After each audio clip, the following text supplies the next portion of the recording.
در زمینه درمان‌های براکیتراپی و رادیوتراپی در پروستات چیزی که اهمیت داره اینه که یک درمان دقیق و تکرارپذیری انجام بشه، برای اینکه بتونیم از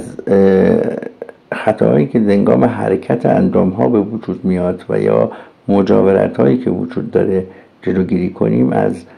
دو تکنیک استفاده میشه که معمولا اینا تکنیک‌هایی هستن که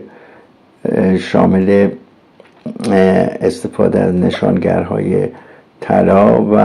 استفاده از ژل‌های قابل جذبی هستند که میتونن در خلف پروستات تزریق بشن و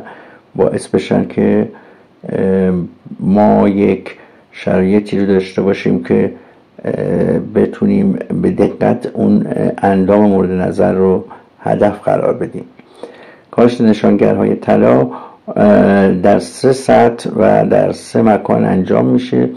و از طرق مختلف این کار انجام میشه که از جمله از با گاید ترانسرکتال اولتراسونوگرافی این میتونه انجام بشه و ابزاری که یکی از ضروریات درمان‌هایی مثل IMRT و ویمت و SBRT هستش. از اونجایی که پروستات یک اندامی هست که به خصوص کنسر پروستات به خاطر شرایط رادیوبیولوژیکش نیاز به دوزهای تجمعی بالا و دوز در هر جلسه خیلی بالا، دوز تجمعی رو خیلی بالا ببریم.